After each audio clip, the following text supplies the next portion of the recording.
दोस्तों, हाजिर है आज फिर एक ऐसी रियल ब्लडी क्राइम स्टोरी के साथ जिसे सुनकर आपके रोंगटे खड़े हो जाएंगे कि कैसे एक रईस औरत तंत्र मंत्र के सहारे से लोगों परेशानियां हल करके ब्लैकमेल करती थी और यही बात उसकी मौत का कारण कैसे बनी, आइए जानते हैं। इससे पहले दोस्तों, अगर आप नए हैं तो हमारे चैनल को सब्सक्राइब करें और वीडियो अच्छी लगे तो वीडियो को जरूर लाइक करें। तो आइए सुनते हैं। सिमरन चतुर्वेदी पटना के जाने माने दंत चिकित्सक विश्वजीत चतुर्वेदी की पत्नी थी। धनाढ्य और उच्च शिक्षित होते हुए भी वह तंत्र विद्या का धंधा करती थी। डा विश्वजीत चतुर्वेदी के चेहरे पर परेशानियों की लकीरें साफ झलक रही थीं। वह कमरे में चहलकदमी कर रहे थे। वहीं से वह बार बार मुख्य द्वार की ओर झांक रहे थे, जैसे किसी के आने का बेसब्री से इंतजार कर रहे हों। इसकी वजह यह थी कि रात के करीब 10 बज रहे थे और उनकी पत्नी सिमरन चतुर्वेदी अब तक घर लौटी नहीं थी। उनका मोबाइल फोन भी नहीं लग रहा था। बार बार वह स्विच ऑफ बताया जा रहा था। इससे विश्वजीत चतुर्वेदी परेशान हो गए थे। ऐसा उनके साथ पहली बार हुआ था जब पत्नी का मोबाइल फोन स्विच ऑफ आ रहा हो। रात काफी गहरा चुकी थी। ऐसे में उन्हें यह समझ में नहीं आ रहा था कि वह करें तो क्या करें, जबकि सभी परिचितों और रिश्तेदारों के पास फोन करके पत्नी के वहां आने के बारे में पूछ रहे थे। वहां से उन्हें पता चला कि सिमरन उनमें से किसी के भी घर नहीं पहुंची थी। इससे उनका दिल और बैठा जा रहा था। यह 23 नवंबर 2021 की घटना है। बहरहाल डा विश्वजीत ने पूरी रात आंखों में काटी और सुबह होते ही श्री कृष्णपुरी थाने पहुंचे। उनके साथ बहनोई संजय पाठक भी थे। थाना प्रभारी एस के सिंह ने संजय से तहरीर ले ली और सिमरन चतुर्वेदी की गुमशुदगी की सूचना दर्ज कर आगे की कार्रवाई शुरू कर दी थी। सिमरन चतुर्वेदी कोई मामूली महिला नहीं थी। वह पटना के जाने माने डेंटिस्ट विश्वजीत चतुर्वेदी की पत्नी थी, यानी मामला हाई प्रोफाइल था। यह बात 24 नवंबर 2021 की है। खैर, उसी दिन पटना के ही नौबतपुर थाने के डीहरा शेखपुरा गांव स्थित पुनपुन सुरक्षा बांध के किनारे सुनसान इलाके में एक खूबसूरत युवती की लाश मिली। किसी ने गोली मारकर उसकी हत्या कर दी थी। शक्लो सूरत और पहनावे से वह किसी अच्छे भले घर की लग रही थी। लाश मिलने की सूचना मिलते ही थाना प्रभारी दीपक सम्राट टीम के साथ घटनास्थल पर पहुंच गए और कार्रवाई में जुट गए। उन्होंने लाश की बारीकी से जांच की तो देखा हत्यारों ने युवती के मुंह में गोली मारकर हत्या की थी। युवती का सिर खून में तरबतर था। पहनावे से वह अच्छे भले घर की लग रही थी। पैरों में उसके हाई हील वाली सफेद रंग की कीमती सैंडल थीं। दाहिनी जांघ के पास आसमानी रंग का मास्क गिरा हुआ था। जांच पड़ताल करने पर मौके से एक फायर शुदा खोखा बरामद हुआ।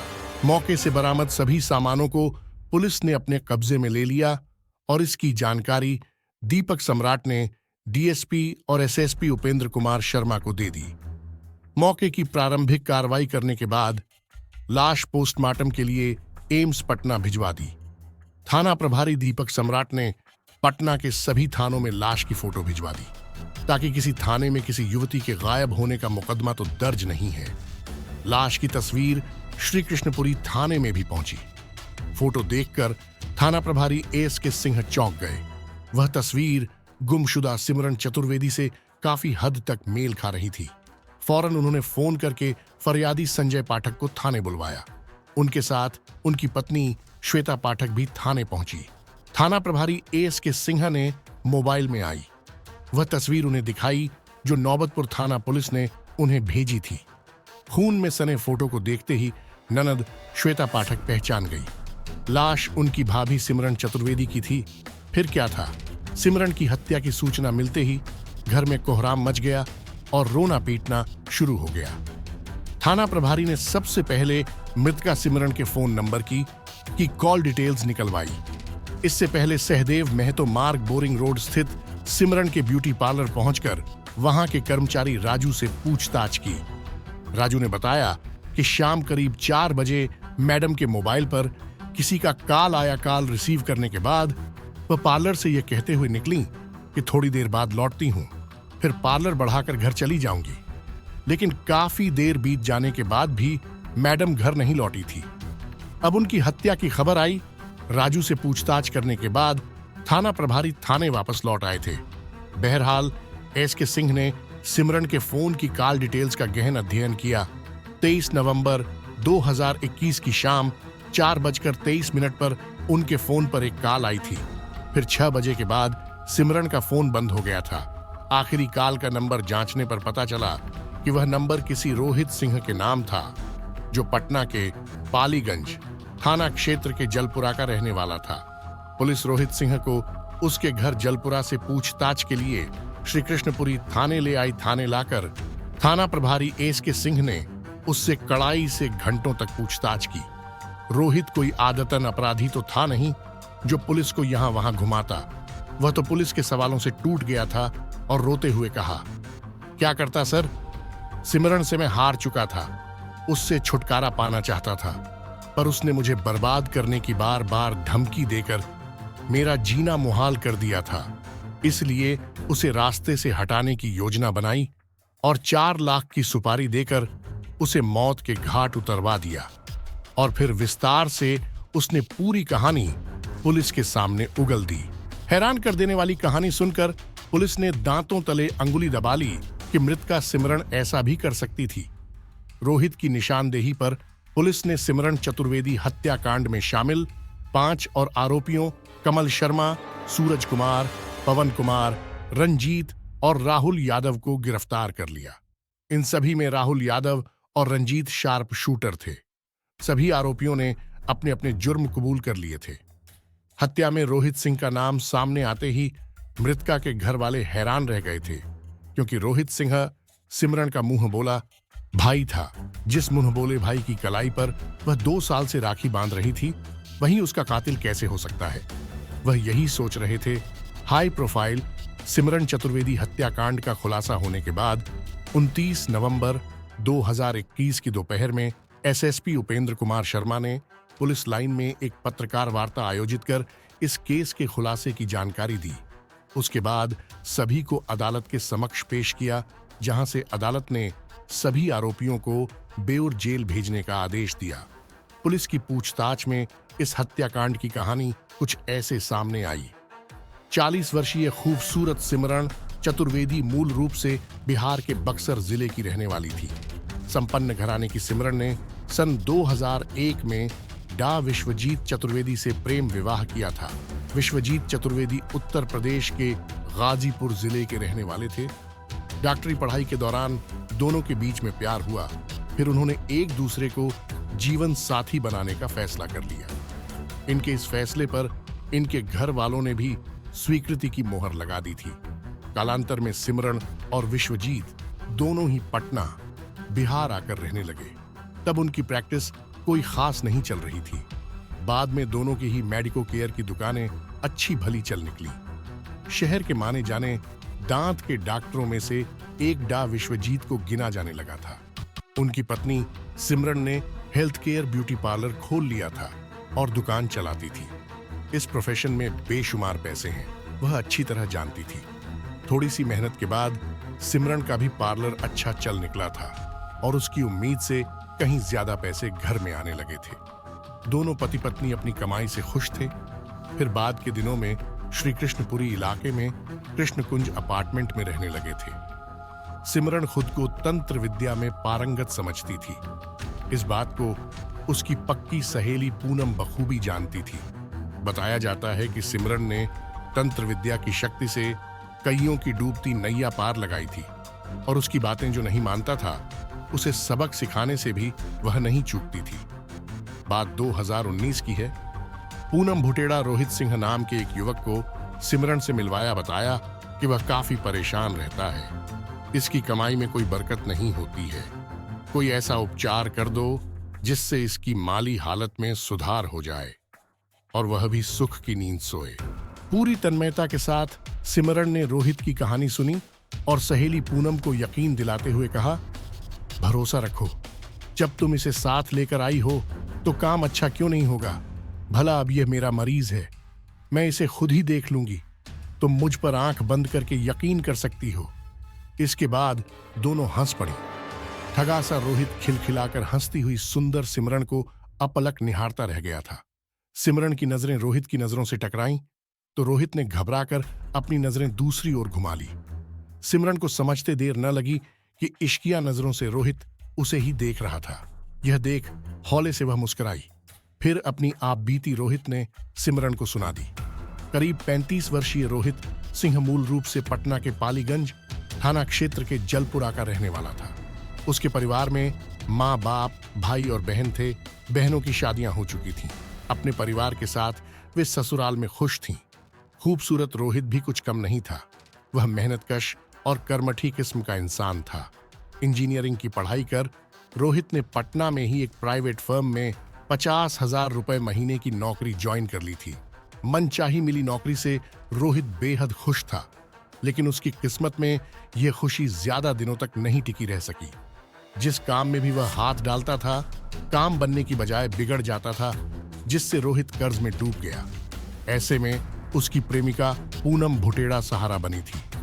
50,000 रुपयों में से 40,000 रुपए तो कर्ज के बंट जाते थे, बाकी बचे 10,000 रुपए में घर चलाना होता था।